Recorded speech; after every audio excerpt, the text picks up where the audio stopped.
오늘의 증시 브리핑 시작하겠습니다.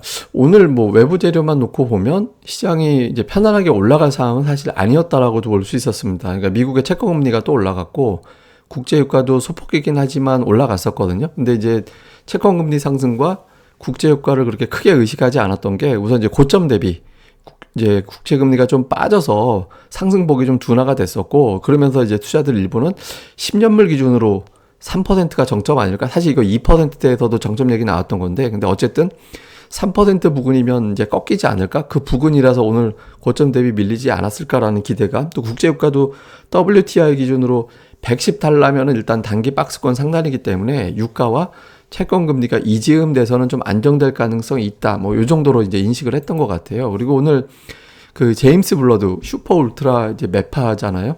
이 사람이 오늘도 발언을 했는데 0.5%포인트 이상 인상할 수도 있다. 예를 들면 뭐 0.75 뭐 이렇게 얘기하는 거예요. 그러니까 그럴 가능성도 얘기를 하고, 또 5월에 양적 긴축이 시작된다. 이런 식으로 이야기를 했는데, 그러니까 뒤끝을 조금 흐리는 그런 발언도 했거든요. 그러니까 0.5%포인트 이상은 기본 시나리오는 아니다. 그러니까 0.75, 뭐 1.0 이렇게까지 올리지는 않을 것 같다라는 식으로도 해석이 됐고, 다음에 이제 곧바로 채권 매각을 하는 건 아니다라는 거는 양적 긴축에 대한 속도가 어마어마하게 빠르지는 않을 것 같다. 또 이렇게 해석이 되다 보니까 뭐 금리에 대한 부담은 좀 일부 덜어냈다. 이렇게 볼 수 있겠습니다. 근데 이것만 가지고 시장이 올라갈 수는 없잖아요. 올라갈 수 있는 동력을 제공한 건 역시 반도체 쪽이었습니다. 그러니까 필라델피아 반도체 지수가 반등을 했는데 연중 최저치까지 빠졌다가 그 자리에서 이제 반등이 나왔거든요. 그러니까 반도체 기업들의 실적이 그렇게까지 나쁘진 않은데 뭐 주가가 좀 과도하게 빠진 거 아니냐, 이런 어떤 분석들이 나오면서 주가가 이제 반등을 하는 그런 모습을 보였고, 그러니까 미국 반도체주에 대해서 우리나라 반도체주 흐름이 반응을 하는지 이게 되게 중요했는데, 이거 어저께 제가 보여드린 차트잖아요. 제가 어제 그 보여드릴 때 이거 이제 표 그대로 보여드리면 2018년도에 슈퍼사이클 종료 때 주가가 하락했을 때 바닥이 PBR 0.89배에서 나왔었다.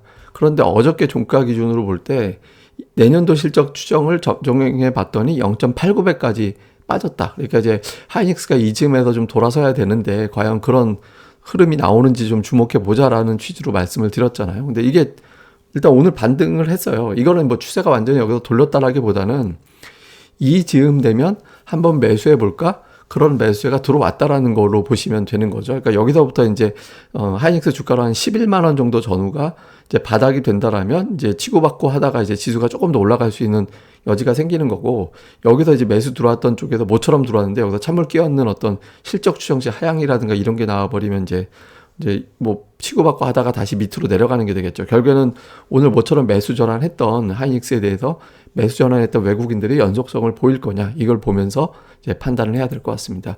그다음에 이제 수급은 장중 기준으로는 외국인들이 순매수를 보였다가 동시호가에 이제 물량이 나와서 결국에는 약간 매도로 바뀌었는데, 이건 뭐 거의 그냥 관망했다라고 봐야겠죠. 그리고 업종별로 갈렸다라고 봐야 될 거고, 코스닥 쪽은 또 이제 제법 매수를 했습니다. 그러니까 이제 오늘 개인들이 양시장 7천억 매도한 거는 의미가 있어요. 왜냐하면 매도한 자금은 나중에 이제 하락했을 때 매수로 받을 수 있는 또 자금으로 활용이 되기 때문에, 그러니까 이런 수급이 내일 하루만 더 나온다면 지수는 조금 이제 그 하방 경직을 보일 수 있는 그런 상황이 될 수 있거든요. 오늘 수급은 괜찮았는데 좀 아쉬운 게 뭐냐면 외국인들이 오늘 삼성전자 1200억 팔았거든요.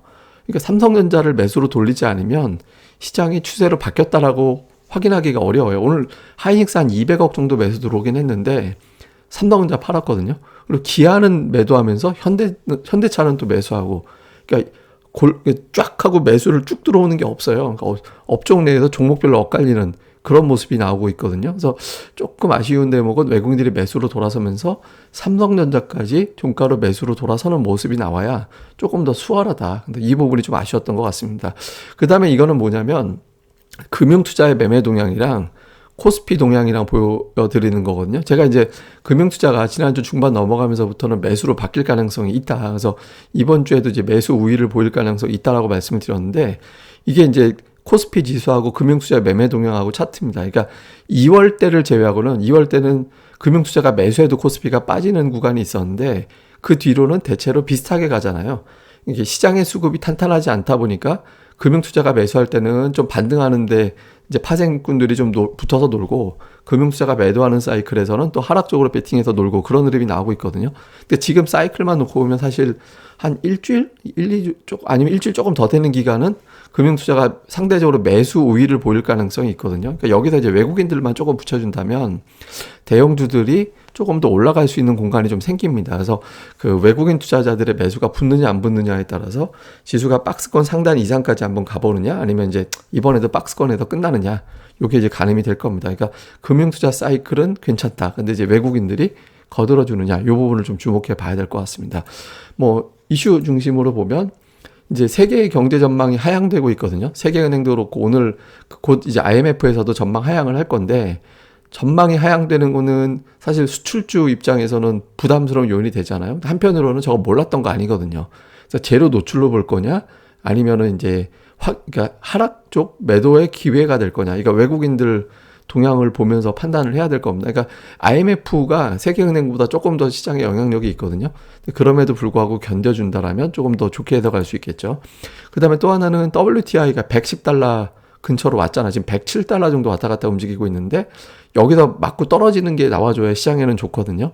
예, 근데 이제 110달러 넘어가게 되면 인플레이션 이슈가 다시 크게 메인 이슈로 올라서게 됩니다. 왜냐하면 이제 95달러, 110달러 이 사이에서 움직이고 있었거든요. 그러니까 요 근처에서 빠지느냐 올라가느냐 메인 이슈를 바꿀 수 있기 때문에 요거 좀 주목해 봐야 되고, 그 다음에 오늘 외국인들이 삼성전자는 다시 팔았고 하이닉스는 모처럼 매수로 바뀌었는데, 앞서 말씀드린 대로 삼성전자를 돌리지 않으면 추세가 바뀌었다라고 보기가 어렵거든요. 그래서 대형주에 대한 어떤 특히 IT 종목들에 대한 이제 매도 진정 최소, 아니면 또는 매수 전환까지 좀 나와주는지, 요 구도 되게 중요합니다. 그러니까 지금 코스피는 ADR이 한 110 정도 되고요. 코스닥 95 정도 되거든요.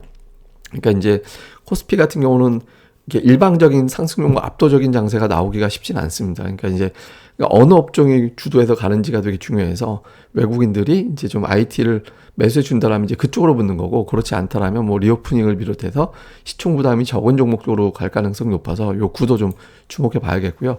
오늘 종목은 이제 반도체주 강했고, 삼성전자 투자 상향설 뭐 이런 거 있어서 코스닥 장비주 강했죠. 그다음에 최근에 그냥 뭐 조선주는 그냥 꿋꿋하게 계속 가는 거고, 조선주 강하니까 거기에 이제 배 만들려면 철 들어가잖아요. 철강주 강세 보이고, 그 다음에 이제 2차 전지주들 산별적으로 올라가고, 요런 구도가 됐거든요. 그러니까 이 조합이 괜찮아요.